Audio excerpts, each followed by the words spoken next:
Hello students, तो देखिए हमारे पास क्वेश्चन है, draw ray diagrams to show the nature, position and relative size of the image found by a convex mirror when the object is placed first at infinity and second between infinity and pole of the mirror. तो देखिए हमें ray diagram बनाना है, उसमें nature, position और relative size भी show करना है इमेज का, जब इमेज बन रही है कॉन्वेक्स मिरर के थ्रू। और ऑब्जेक्ट को हमें दो जगह रखना है, एक तो इन्फिनिटी पे और एक इन्फिनिटी और पोल के बीच में। चलिए फर्स्ट सॉल्व करते हैं। उसके लिए एक कॉन्वेक्स मिरर ले लेता हूँ। अब देखिए क्या होगा, ऑब्जेक्ट अगर इन्फिनिटी पे है यानी कि बहुत ही दूर पे, जैसे कि हम ले सकते हैं एक ऑब्जेक्ट है सन जो कि इन्फिनिटी पे रखा हुआ है, तो इससे जो भी रेज आएंगी वो बिल्कुल पैरेलल रहेगी प्रिंसिपल एक्सिस के। ठीक है, कॉन्केव मिरर क्या करता है, रे को डाइवर्ज कर देता है। तो चलिए डाइवर्ज कर देते हैं। लेकिन देखिए इस डाइवर्जेंट रे को हम अगर बैक ट्रेस करें तो वो बराबर फोकस में कट करेगी। तो देखिए ये जो फोकस पे जहाँ पे कट कर रही है ये एक्चुअल में है फोकल पॉइंट या फिर फोकस पॉइंट, जैसा भी आप बोलो। तो इमेज की प्रॉपर्टीज क्या हो जाएगी, देखिए सबसे पहले तो इमेज जो है वो पॉइंटेड बनी है। देखिए मिरर में अगर इमेज राइट हैंड साइड बनती है तो वो वर्चुअल इमेज होती है। तो इमेज हो गई वर्चुअल, सीधी या उल्टी, यानी इरेक्ट या इन्वर्टेड। तो देखिए ये जो कॉन्वेक्स मिरर है हमेशा सीधा इमेज ही देता है, यानी इरेक्ट इमेज ही देता है। तो इमेज जो होगी वो इरेक्ट होगी। अब चलिए सेकंड केस ले लेते हैं, जब ऑब्जेक्ट कहाँ पर रखा हो, इन्फिनिटी और पोल के बीच में। चलिए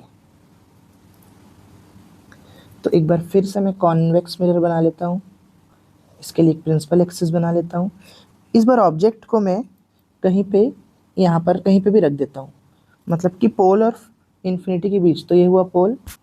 अब देखिए रे अगर प्रिंसिपल एक्सिस के पैरेलल होगी तो डाइवर्ज हो जाएगी, लेकिन हम अगर उसको बैक ट्रेस करेंगे तो वो फोकस से पास होगी।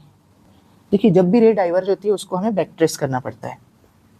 अब एक और रूल लगाना पड़ेगा। तो एक रूल ले लेते हैं कि अगर कोई रे पोल पे आ रही है तो वो सेम एंगल से रिफ्लेक्ट हो जाएगी। तो इसे फिर से हमें बैक ट्रेस करना पड़ेगा। तो देखिए जहाँ पे भी कट मिलता है वहाँ पे हमारी इमेज फॉर्म होती है।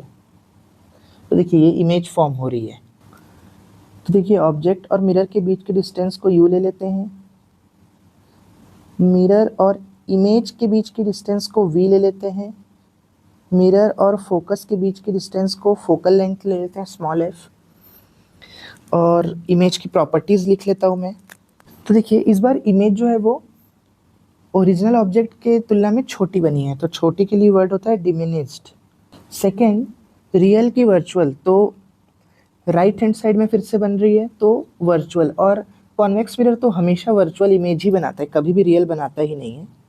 तो कॉन्वेक्स मिरर दे दिया है तो वर्चुअल इमेज तो बनेगी ही। और साथ ही साथ इमेज जो है वो इरेक्ट भी बनती है हमेशा कॉन्वेक्स मिरर के लिए। देखिए कॉन्वेक्स मिरर आ गया, मतलब इन तीनों के अलावा कोई चीज़ पॉसिबल ही नहीं है। बस एक थोड़ा सा अलग हो जाता है, ये पॉइंटेड, वो भी जब ऑब्जेक्ट इन्फिनिटी पे रखा हो। बाकी तो कॉन्वेक्स मिरर हमेशा डिमिनिश्ड, वर्चुअल और इरेक्ट इमेज ही बनाता है, चाहे कुछ भी हो जाए। तो देखिए मैंने इमेज की प्रॉपर्टीज़ भी लिख दी है और रे डायग्राम भी बना लिया है। तो अगर आपको ये वीडियो अच्छा लगा हो और समझ में आया हो तो वीडियो को लाइक और चैनल को सब्सक्राइब ज़रूर करें। Thank you.